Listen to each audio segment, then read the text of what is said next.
And welcome to a new edition of the Schmeichel and Sharkey Sports Show, where we will be talking mainly about the Minnesota Vikings football franchise. And when it comes around it, we have one of the best in the hockey business, Sharkey, and he will be giving his knowledge on the Minnesota Wild. As for today, we will be talking about the Vikings, and we're going to kick off with last night's Thursday night intro show with the Kansas City Chiefs and the Detroit Lions. If you missed it, Detroit knocked them off 21-20. And let's just get your opinion on that, Sharky. What'd you think about that final outcome?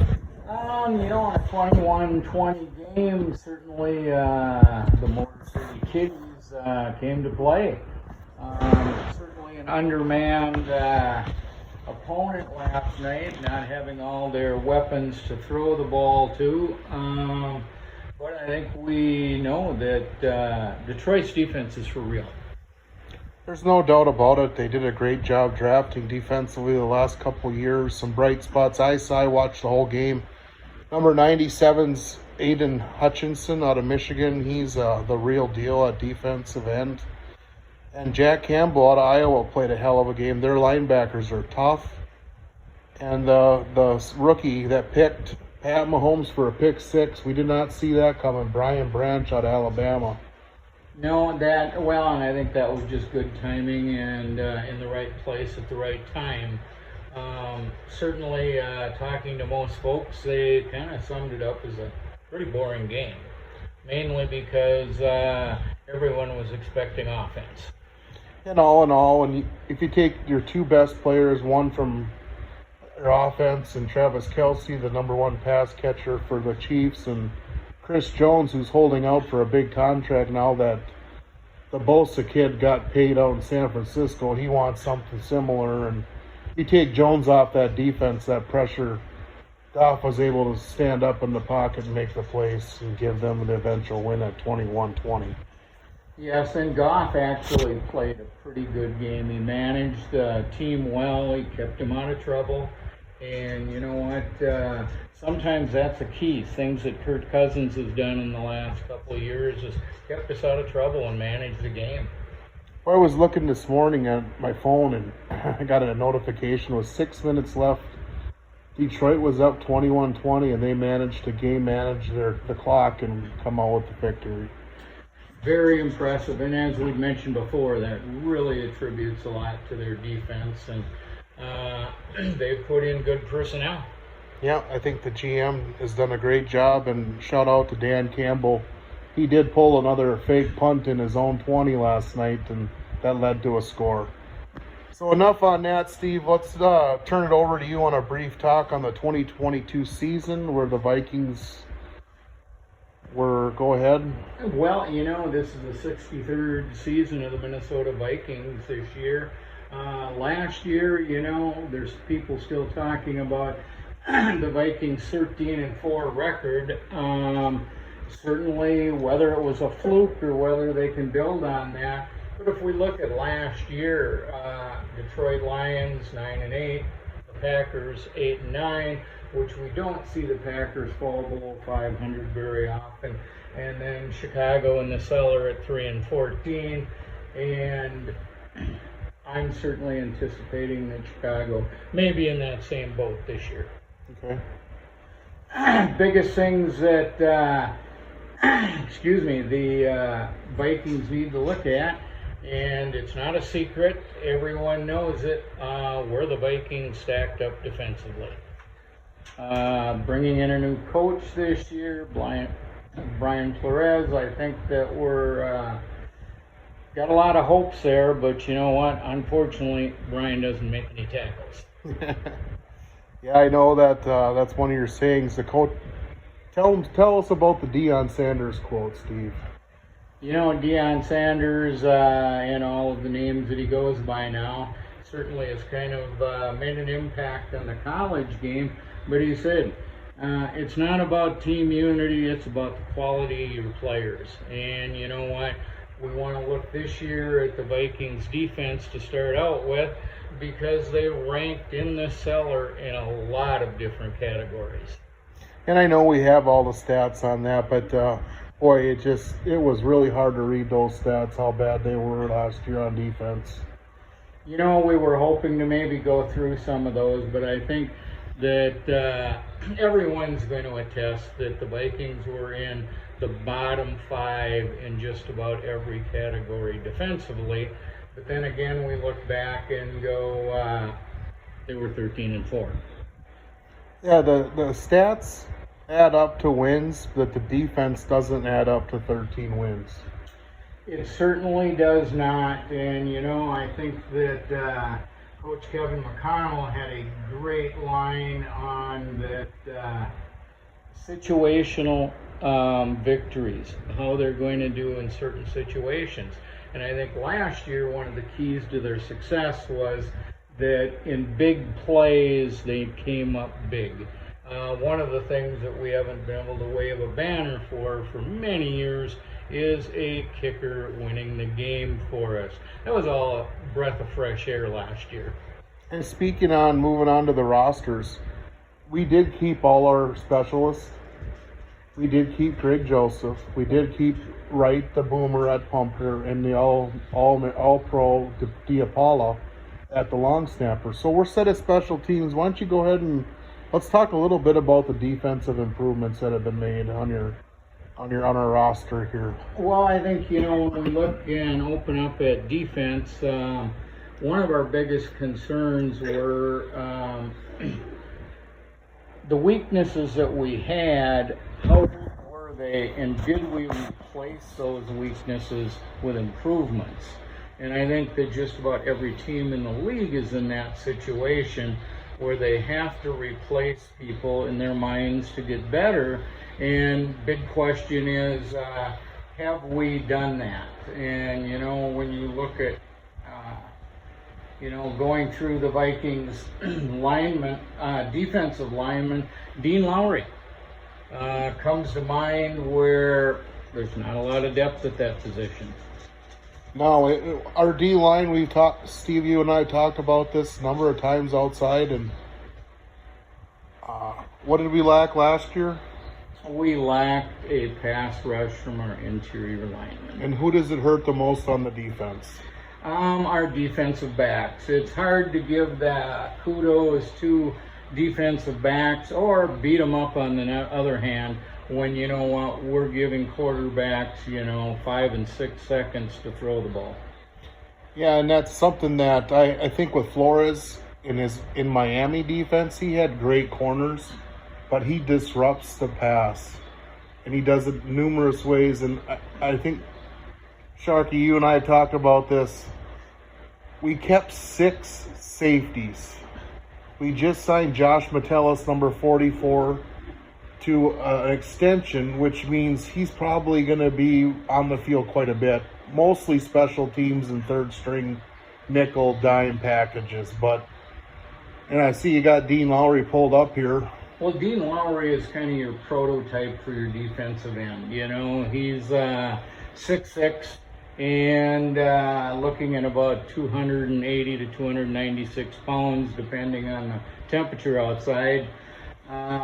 But he is the prototype, whether he can come in and give us the stuff we need there. Those are tough positions. And as most of us know, Lowry was a cast-off from Green Bay. Look for him to do really well against Green Bay when we need him late in the season. I will be going through the schedule here down the road, and the tail end of our season is really, really tough. I got to agree with you on that. Let's move on to the linebackers. Okay. When you look at linebackers, now Danielle Hunter is going to be in an up position the majority of the time. Not to say that can't change, but it'll be interesting to see how he does in that up position. Now, you being a long-time Viking fan, how do you feel about a guy that's being paid to sack the quarterback to now be standing up in a 2-point and be asked to cover slot and tight end? How do you feel about that, Sharkey? Well, one of the biggest things there is I think we looked at Danielle as a really being probably the best athlete in that interior core of linebackers and defensive linemen. Boy, but that's a lot to ask. And then how many downs are we going to play him? Yeah, I had sent you pictures earlier this season when he was working on the contract, and his physique, I wouldn't put it past him if he gets 15 plus sacks this year. I would probably agree with that. And, it's what we're going to get on that other side that's going to be interesting, and how much are we going to miss Za'Darius? Say what you want, Za'Darius, early part of last season, just lit everything up. Certainly tailed off a little bit towards the end, but the two of them were a force to be reckoned with. We saw some beautiful things with what can happen when you have two all-pro end pieces. Right. Well, we did replace them now, and according to our lads, it's Marcus Davenport. Marcus Davenport is the replacement there. Kind of a guy that's been around the block a little bit. Whether he can step in and live up to those expectations, certainly all eyes are going to be upon him. He's wearing number 0, which is the league is allowing this year. I noticed last night Marvin Jones for Detroit was wearing 0. So you'll be able to identify him pretty easy on the field. But he's a first-round pick, Steve, for the Saints, and he never materialized. And they just couldn't afford to sign him, and the Vikings snatched him up. And he must be the scheme fit Flores wanted to get him as a free agent. Well, certainly, and Flores had a lot of input on the players that they brought in this year. Yep. The players they drafted, and then, we had a few names that were sent by the wayside that Brian Flores just did not think they'd fit in his scheme. Well, let's talk about a little bit quick about the losses on our defense. The first one that pops into my mind is Eric Kendricks. Eric Kendricks, I'm not quite sure why we let him go. I believe he's had a lot to offer to the Vikings defense. And when you look at him and then bouncing over to Za'Darius, boy, that's two big hitters that we lost. And Delvin Tomlinson got a really good payday with Cleveland Browns. And you know what? He would have answered the problems we're experiencing up the middle. This Tonga and Jacqueline Roy rookie, are they going to be able to hold down the fort up as a nose in the middle of our defense? Well, Jeremiah, you and I are going to be at the game on Sunday, and we're going to have a first-hand view of that. Oh, yeah. And that will definitely be one of the things that we're looking at. But, we were started out on linebackers. We've got Jordan Hicks, and then we have Pace Jr. Yep. Looking at, he's going to get a lot of playing time this year. I think they really have to because, what was leaked today was Brian Asamoah, number 33. He has a shoulder-type issue, and they're saying that, Jordan Hicks was okay. He's long in the tooth. He'll be a good leader. But they target him in the passing game. That's why he ended up with so many solo tackles last year. Well, and if you look at just that injury report, we're looking at Troy Dye as the backup. And, I heard everybody outside going, who? And these are pretty much the untested and unproven players we're going to bring in. And, we certainly are drinking the purple Kool-Aid, but, did the Vikings improve their defense enough to be competitive and to get out of that cellar?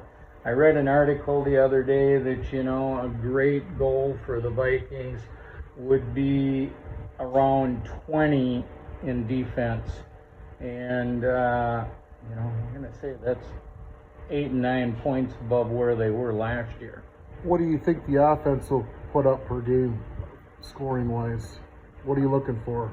I just think with the personnel we have there, and just for all of my naysayer friends that are the Kirk Cousins bashers, I have never been a huge Kirk Cousins fan, but never a basher. but his numbers are really starting to prove it. And boy, you can help me out. I believe there was a quarterback signed yesterday for $50 million a year. Joe Burrow. Yes. $55 million a year. $275 million for 5 years. 210 guaranteed. I'm sorry I was off that $5 million. I don't think you'll quite miss it, but Yeah. you know, that's interesting. And you look at Kirk Cousins, and he's kind of between Washington and Minnesota. He's snatched up some pretty hefty contracts. But on the flip side of it, now you look at where Kirk Cousins stacks up in his numbers versus what he's being paid. Kurt's going to have a payday. I think for all the fans that bash Kirk, I think more of it's because we feel that he strung the franchise with this big and lucrative deal. But as time's progressed, the stats are there, the wins are there, but there's no trade clause, and it's all guaranteed money. That is so true. And, you know, we now look at the situation of Kirk being 35 years old. Yes. If Kirk comes out and lights up the world, you know what? Just about everyone believes that they'll be re-signing him.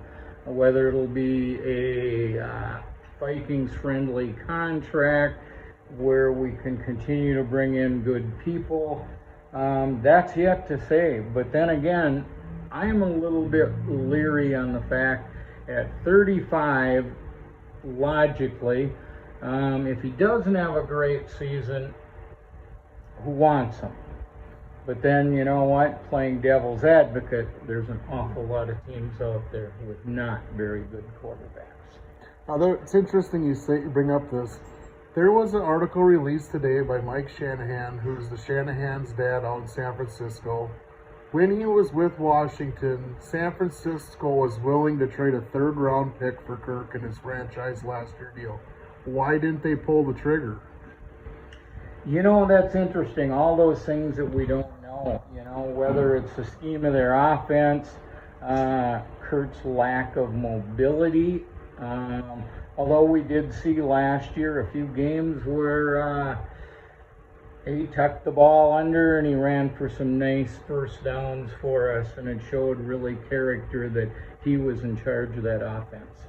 Speaking of offense, let's look at the roster. I think our glaring spot that's really special to me is our offensive line. Well, I would totally agree. You look at where we're at with our offensive line. We have some unique people. Granted, we have Hawkinson on the end, who, and there's a question too, with earaches and toes that hurt and things like that. He really hasn't been in any game situations. Really hasn't been in a lot of practices. Well, he set the bar, Steve. He needed a break. Well, you know, I'm sure that he's probably getting a little extra reps in there on running to the bank and depositing. But hey, kudos to him. That's what he's there for. $17 million, Steve. We talked about this. There was 4 Vikings we were talking about: Kirk Cousins, Justin Jefferson, Danielle Hunter, and our second-round pick, T.J. Hawkinson. Remember we did that trade? That's absolutely, and just for all of our listeners, T.J. Hawkinson was a second-round choice. We snapped him up from late in the year from Detroit, and, you know, he came in and had, you know, 50-plus catches for the year and really showed what he was made out of. The biggest thing there is, and whether the Vikings are right or wrong,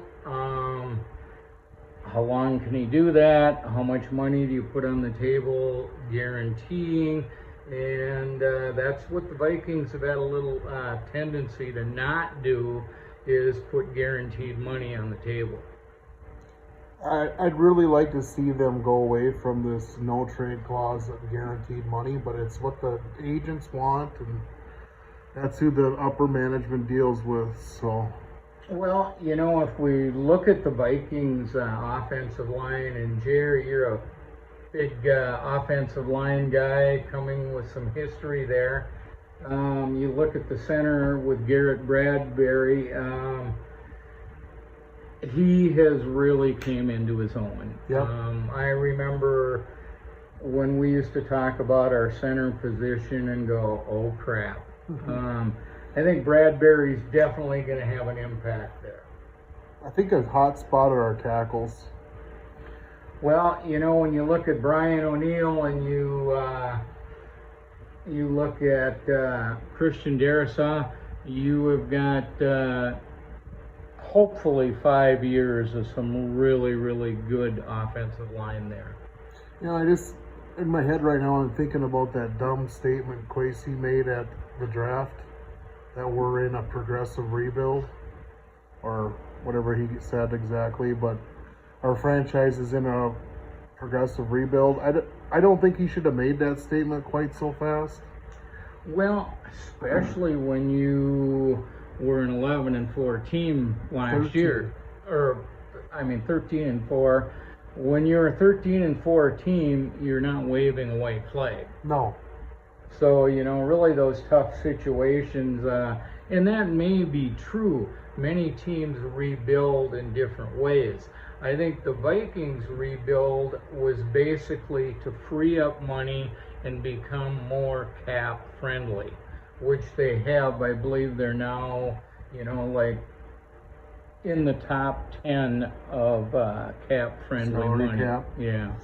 Well, Steve, when you look at the offensive roster, besides the glaring miss of Dalvin Cook being gone, is there anything we've lost that you can see? I see our offensive line being very, very improved. You know, those big questions are, we let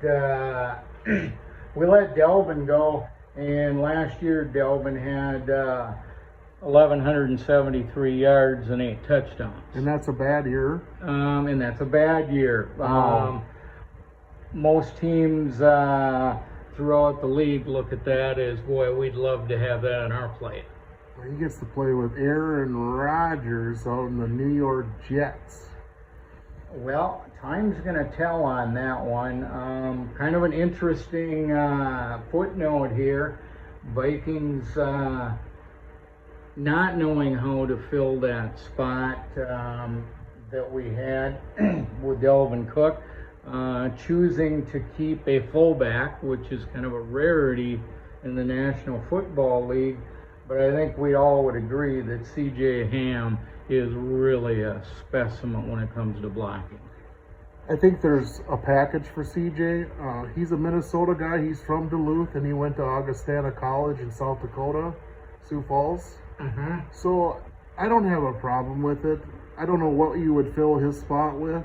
Maybe another specialty guy, but like I said, I looked at the roster, Steve, and I really didn't see many glaring holes. I'm concerned about the running backs because we've only got a couple.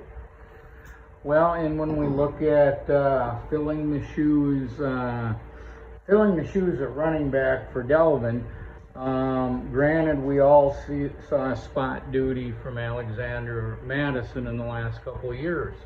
Always done well, but there's a big difference from filling in and being the part-timer to being the big dog.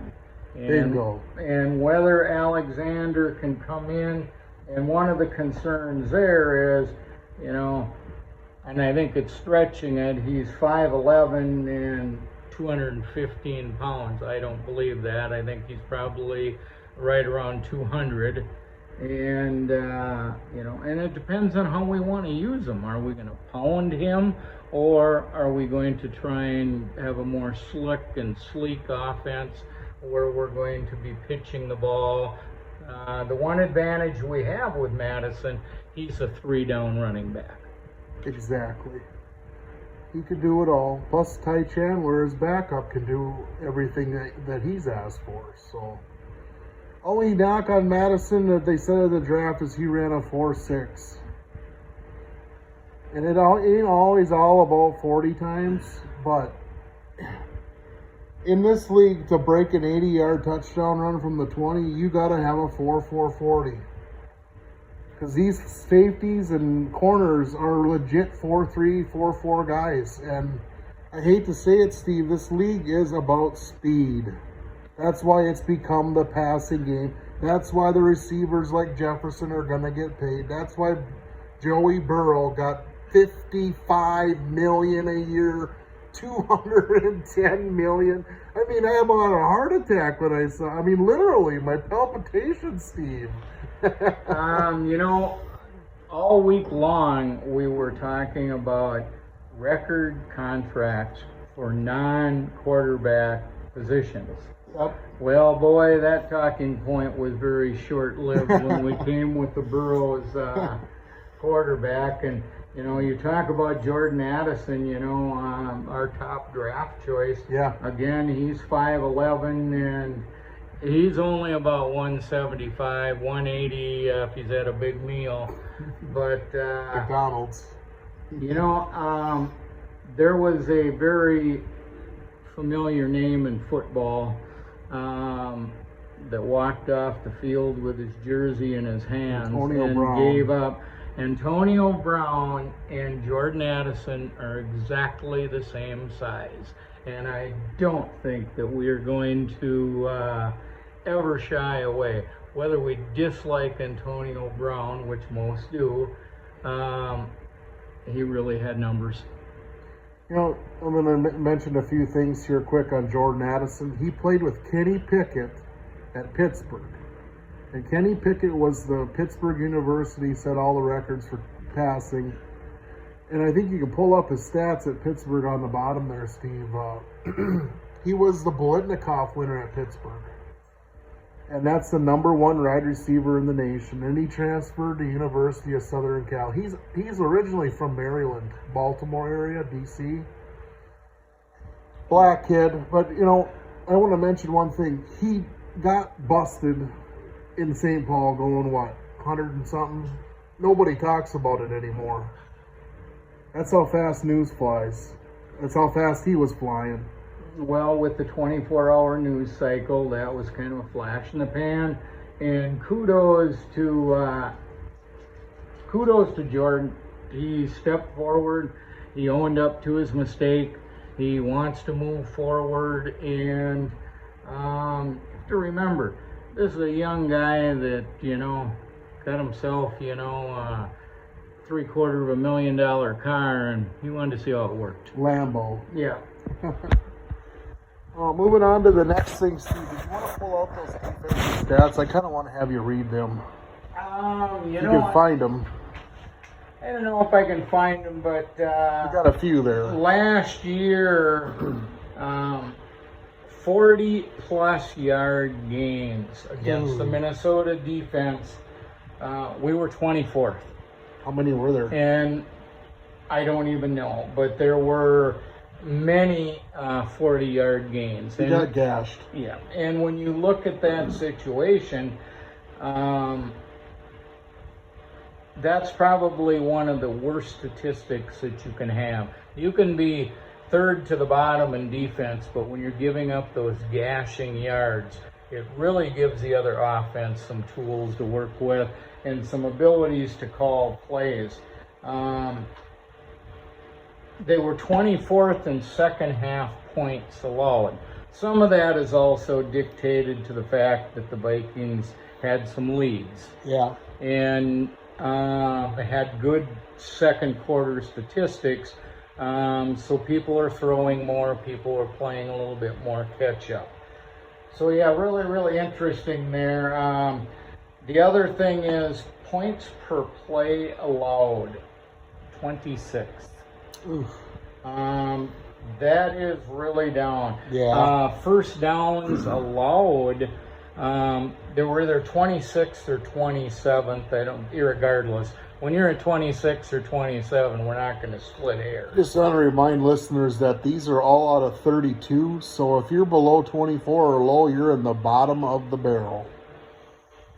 Yep, it certainly is. And probably the scariest thing, and we had talked about the lack of interior pressure from our defensive line, which also, you know, looked at our defensive ends early in the year, kind of dictating things with good numbers in the sack category. But as the season came out, yards per pass allowed, 30th. Ooh. And I don't have to tell you, you just said how many teams are in the league. Yeah, that's not good. There's only 2 teams worse than us. The bright side on that, Steve, there's only we can get worse, but I don't think we're gonna get that much worse. I think the verdict's yet to come in on did we replace the weaknesses that we believed we had? Were the weaknesses all totally because of the defensive scheme last year? Were they the lack of a pass rush, or were we just really poor on that side of the ball? Well, I know an addition that we didn't talk about yet was Byron Murphy Jr. from Arizona. And the Pro Football Focus has him as a breakout candidate on the defense at corner. He's cornerback number 1, Steve. You want to look him up? I will, and yes, he is quarterback number 1, and I'm really excited about Blackman. Guy Blackman, yeah. I just think when he was drafted, I was excited. Yeah. Did a lot of research on him. He also has something that we have not had at that position for half a dozen years. Really good speed. And you alluded to the fact that, either side of the ball, speed is just such a big component to succeeding. Yeah, I mean, if they run Byron Murphy Jr. and they got a comparable number 2, who is our number 2? Jay Ward, and if I'm not, I think he might have been an undrafted free agent. He was a late round pick out of LSU. Safety. Okay. But there's got to be a reason, Steve, why we kept 6 safeties on our roster. Are they all going to get integrated into, could we have 5 safeties on the field at once?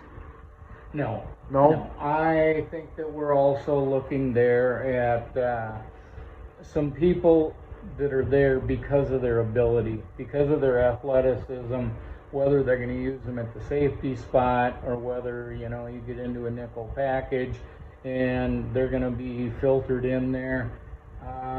Well, I know at dime and quarter spots, Steve, they could put up to 4 or 5 safeties out there, but would they do that?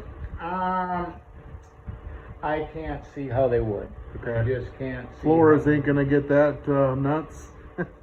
No, I think, what do they got for our safeties right now for starters? Well, they've got Harrison Smith. Yeah.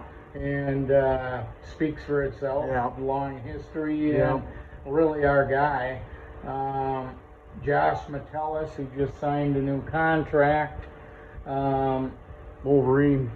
And he's just a total success story, Really came in out of nowhere, practice squad, cut from the practice squad, brought back, comes out and participates with the first team and fares very, very well. He's going to block a punt, they said, this weekend.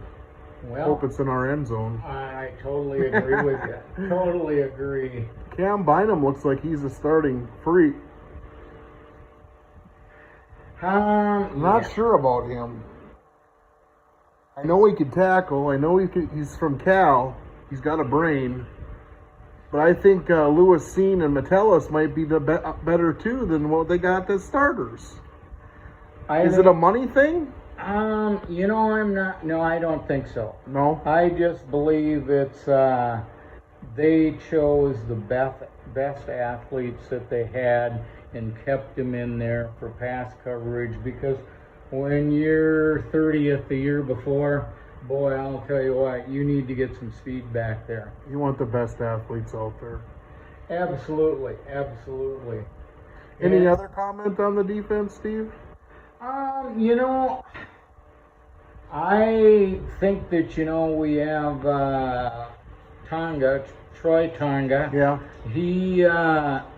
played well in the preseason, but I'm not trying to get a free card there because I said the preseason doesn't mean crap. I think in all the years that I have followed Vikings football, this was the worst preseason I have ever watched. I second that. Don't you feel bad for the children that want to watch?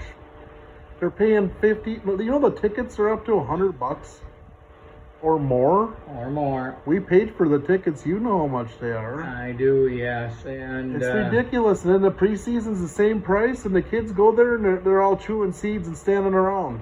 Exactly. Stupid. Exactly. So I just think, that Tonga's going to be somebody that we're going to have to watch in there because I think he's going to get playing time because... Well, he's the starter, isn't he? No, Jordan Hicks is. Oh. Jordan Hicks is. I thought Tonga was the nose. So we'll see how we stack up there. And as you'd mentioned, our special teams... still got Ryan Wright for a punter. Yep. Greg Joseph for a place kicker. Our long snapper, De La Paula, is still there. Ryan Wright, kicking off. Yep. Who's doing the returns then? They had Dwayne McBride in there. Yeah. But you and I have kind of seen the stock in McBride and the ride really fall down to nothing. Yeah, 7th round shithole. Yeah, he certainly has not lived up to where we're at. And where we're going to play people, we spent the preseason watching people field kicks, and most of them got cut. What does that tell you? Yeah, so that just doesn't leave the excitement level real good there. Who do we always compare this new Jordan Addison to? What was our favorite comparison? Leo Lewis, number 87. Now, I think that's a great comp. Would you switch over to Tampa Bay's roster there? I think... and we'll be getting close to wrapping up here. I agree. I think... we have a lot of questions, Steve, and when we go to the game, we'll get to see it firsthand. Next week's episode, we're going to have a lot of things to say. I mean, we'll probably rewatch the game and take a lot of notes. Well, exactly. And you know what? The other thing that we do need to mention to everybody... we have a running back one that has not played it down this year. Right. We have a quarterback who has not played in a game situation. Mm-hmm. So these are huge things when you look at game speed, participating at game speed, and how can we all stack up. Are we going to get a first quarter that's kind of like last night's game, real mundane, not much happening, and look like... Well, if you remember back to Green Bay, wasn't that a slow starter? I guarantee we score on the first drive. We always set the playbook for the first drive. Okay, well, I'm going to hold you to that, my friend. My friend on YouTube said we're going to win 38-13. How about them apples? I'll be darned. What do you see there now, Steve? We're on a Tampa Bay roster. Well, when you look at Tampa Bay, they've got Baker Mayfield. He was a Heisman Trophy out of Oklahoma. He was a Heisman Trophy winner, and you know what? The National Football League has not been good to him, and he has not been good to the National Football League. Cleveland, Carolina, and L.A. Rams is where he's all been. Yep. Took the words right out of my mouth, and you look at when we talk about Kirk Cousins and some of his shortcomings, Tampa Bay is bringing Baker Mayfield to and Kyle Trask. Boy, they're hardly household names that are going to scare the hell out of a defense. Isn't that a big change from Tom Brady? Well, I would think so, but then again, you would think at Tom Brady's age, they would have been grooming someone. They should have been trying. Certainly did not happen. They're in a situation, they've got Mike Evans, who I don't believe is back in camp yet, wants more money, now he wants a trade. And now as we look at the non-quarterback position, hey, it's just went up and up and up. So I'm sure he's just sitting back, licking his chops, going, I want a piece of that action. Yeah, it ain't going to be from Tampa Bay. I don't believe so. I think Tampa Bay will probably be moving him on. Yeah. Tampa Bay certainly has, they've got a Trey Palmer and Chris Goodwin. No household names, but also we've also seen where these non-household names come in and burn the heck out of us. Our special secondary. Right, so... The thing that concerned me, Steve, we mentioned earlier today, is they don't have their starting center. Ryan Jensen's out, and Cody Mauch, their first-round pick, is now almost 100% declared out. So right. They're going to be down their starting center and starting right guard. Well, and when you look at Cody Mauch, he's a big boy. Yeah. He is a big boy. Look at that ugly mug. Cody NDSU. Cody is an NDSU guy. He's missing about 3 of his front teeth. He looked like he maybe should have played some minor league hockey in the day. But otherwise, we're looking at a guy that's 6'5", 300 and some change. Unfortunately, with a lot of the skilled players, they fudge upward on their weight, and the linemen, they fudge downward on their weight. Yeah, they gotta. And but yeah, he's an interesting one. He comes in here as a rookie, and he's going to he has to play for them to be successful. If he don't play this weekend and they don't have Ryan Jensen, how is that O-line going to function? They got Tristan Wirfs at left tackle. He's their all-pro. But you take away the interior, that means that Lowry, Harrison Phillips, and Tonga and Jacqueline Roy got to have a day. Exactly. We got to have a lot of pressure out the middle, and I think that's our weakness. And I do think that coming in, I think that Tampa Bay's offense is drastically undermanned, or their offense is drastically undermanned. Their defense may be the highlight of their team. Oh, for sure. Their defense is tough. They even added some, I don't know, they have a couple rookies that are really close to being starters. Right, and they spent a lot of their draft capital on defense. You can see them all there in the second string. Yep, certainly a difference from a lot of teams. Tampa Bay came in and spent a lot on their defensive players. They have a lot of linebackers they picked up, and I believe they kept 2 rookies at the linebacker spot. So, they're going to give us all we can handle there. Well, we get the homecoming of Antoine Winfield Jr., who went to the U of M. He'll be playing safety. I'm sure he'll pick off Kirk once. He's certainly an athlete. We can't... All-pro. Yep. Then their linebackers, Levante David, Devin White, and Shaq Barrett, they're all pro linebackers. That's what's going to be tough on our running game. They've got another big defensive tackle in Logan Hall. Yeah. Who, he's a difficult one to move, and he's a proven commodity. They're not. Vita Vey, too. Yeah. They're both big boys. So what's your prediction, Steve, after we look through all this? What's your final score going to be for this weekend? All right. I am going to say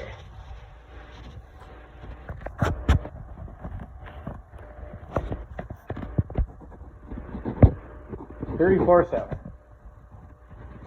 Minnesota Vikings 34, Tampa Bay 7. Yep. I'm going to say Minnesota 27, Tampa Bay 21.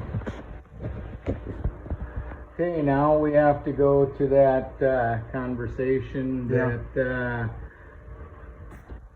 you and I have had many times, and we have a lot of folks out there that we deal with in our day-to-day life.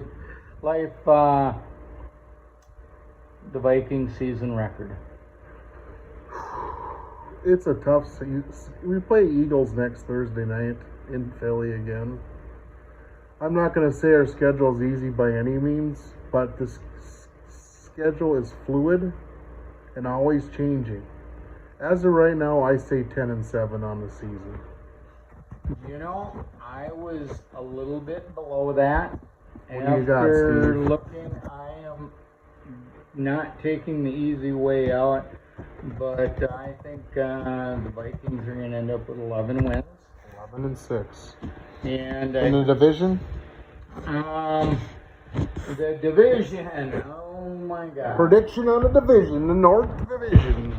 You know, when we look at the North, Let's go 1 through 4, Steve. Who do you got number 1? I have the Vikings as 1. Vikings 1 with a 11-6 record. I have Detroit 2. Do you have a prediction on their record? I do not. Okay, set third. The Packers Green Bay number 3. and Chicago leading the up. Shy Sox in the cellar. Okay. I don't, I'd love to be wrong on some of those, but I think Detroit has added the most to their team. Green Bay is the most unpublicized team. Most of the talking heads in the national network have not followed the Green Bay Packers. They have not done anything. But I guess our biggest question is, how much love are we going to get out of Jordan Love? Is he going to come out? that. How How much love can Jordan Love give? Yeah. Because we all have to say the same thing. Jordan Love is an unproven commodity. Yes. He sat for how many years? Well, and he played behind a legend. Aaron Rodgers. Anybody... Is that why there's no coverage of Green Bay anymore? Because the MVP's out in New York? I would say, well, I don't know how they'd have time. Everything's in New York. Well, my prediction's going to be Detroit is going to win 11 games, Minnesota 10, Chicago's going to win 7, and Green Bay is going to win 5. So I have Detroit winning the North, but squeaking over Minnesota, but Minnesota gets in the playoffs with 10 wins. So on that note, Sharkey, that's the first episode of Schmeichel and Sharkey Sports Talk. We don't have much about the Wild today. We'll pick that up in October. Look for next week's show. It'll be a lot to talk about. We're heading out Sunday morning at 8:15 a.m. The bus leaves for Minneapolis. Well, and that should be a good one. And, I promised Jer that I would bring him a glass of purple Kool-Aid. You're going to find there's going to be a full-time job of holding Jer back from his purple Kool-Aid. Jer is probably the most avid Vikings fan I have ever encountered in my life, and that does not make him a bad guy. Well, Steve, you're a close set. 1A, I'll say, with all the knowledge you got from back in the day, and I'm glad to have you aboard on this journey we're going to go on this year, and maybe we can turn it into season 2 next year. Sounds great to me. We'll be signing off on that note. Thanks for listening. Have a wonderful day, and God bless you.